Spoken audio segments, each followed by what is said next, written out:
معزز سامعین، اگر دور جاہلیت کو دیکھا جائے تو اس میں دو بڑے بڑے خرابی تھی سفر کے مہینے کے تعلق سے۔ ایک خرابی تو یہ تھی،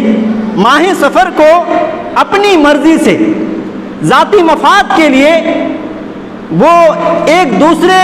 مہینے سے کنورٹ کر دیا کرتے تھے، اور اس کے تین طریقے ہوتے تھے جیسے کہ علماء کرام نے اس بات کی وضاحت فرمائی ہے۔ قتادہ بیان کرتے ہیں حج کے موقع پر ایک قبیلہ بنو کنانہ کا ایک شخص آتا تھا گدھے میں بیٹھ کر کے اور اعلان کرتے پھرتا تھا کہ اس سال حرمت والا مہینہ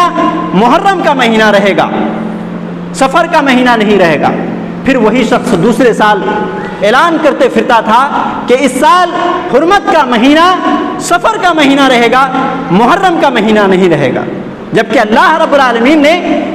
محرم کے مہینے کو حرام قرار دیا ہے۔ گویا کہ رد و بدل، تقدیم و تاخیر کیا کرتے تھے،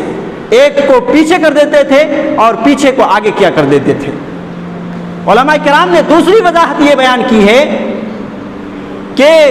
حرمت والے 4 مہینے ہیں، ان میں سے ایک سفر کو بھی جوڑ لیا کرتے تھے، یعنی کہ 5 مہینہ حرمت والے قرار دیتے تھے۔ اور ایک تشریح یہ بھی بتائی گئی ہے جیسے کہ امام مجاہد رحمہ اللہ نے بیان کیا ہے کہ اہل عرب حج کے مہینہ جو کہ ذوالحجہ کا تھا، 2 سال ذوالحجہ کے مہینے میں حج کرتے تھے، پھر 2 سال اس کے بعد والا محرم کے مہینے میں حج کرتے تھے، پھر 2 سال اس کے بعد والا مہینہ سفر کے مہینے میں حج کرتے تھے۔ اس طریقے سے پورے 12 مہینے میں گھومتے رہتا تھا، یہاں تک کہ حضرت ابو بکر صدیق رضی اللہ عنہ کو جب نبی کریم صلی اللہ علیہ وسلم نے 9 ہجری میں امیر حج بنا کر کے مکہ بھیجے اور مسلمانوں نے حج کیے تو اس وقت ذوالقعدہ کا مہینہ تھا، اور نبی کریم صلی اللہ علیہ وسلم نے 10 ہجری میں جب حج کیے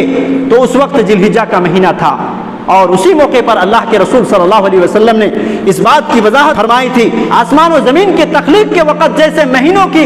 گنتی اور مہینوں کی تعداد جیسے تھی اسی طریقے سے لوٹ آئی، اور اللہ رب العالمین نے اس بات کو حرام قرار دیا کہ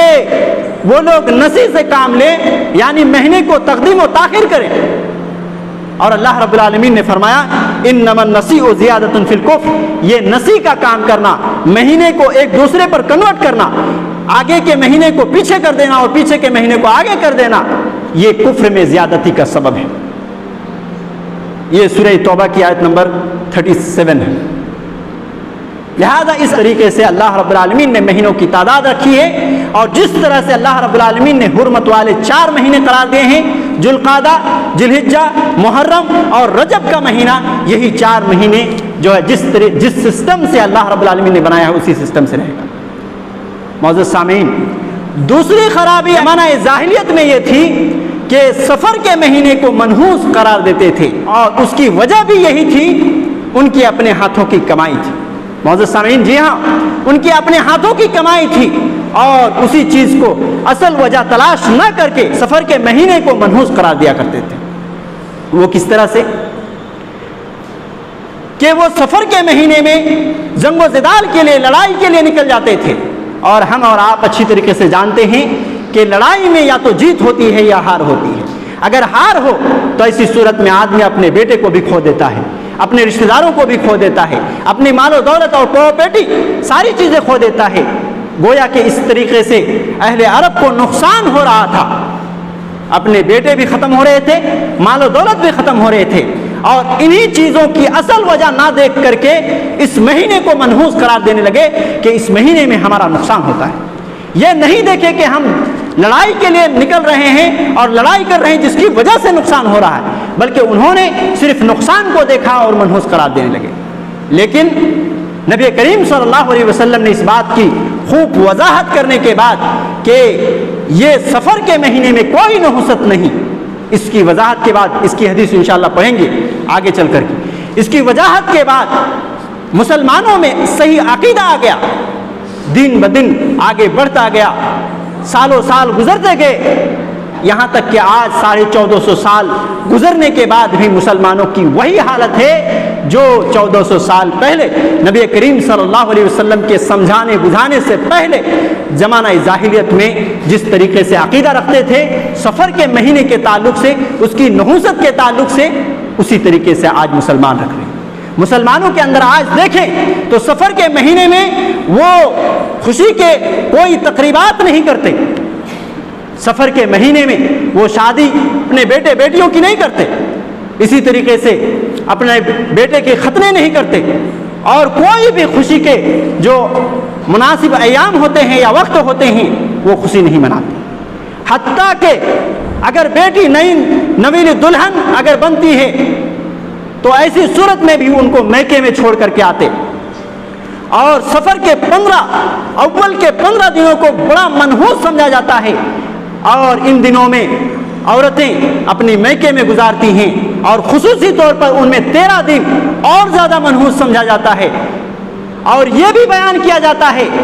کہ پورے سال میں اللہ رب العالمین کی جانب سے آفات اور مصیبت 10,80,000 جو ہے آفات و مصیبت نازل ہوتے ہیں دنیا میں ایک سال میں، جبکہ سفر ہی کے مہینے میں 9,20,000 آفات اور مصیبت نازل ہوتے ہیں۔ گویا کہ اس مہینے کو ایک مصیبت والا بنانے کی کوشش کی جا رہی ہے، اس مہینے کو بے برکت بنانے کی کوشش کی جا رہی ہے، اس مہینے کو نحوست والا اور منحوس قرار دینے کی ایک زبردست کوشش کی جا رہی ہے، جبکہ کسی حدیث میں اس طرح کی باتیں ثابت نہیں ہیں کہ اللہ رب العالمین کے یہاں سے آفات و مصیبت اور تکلیف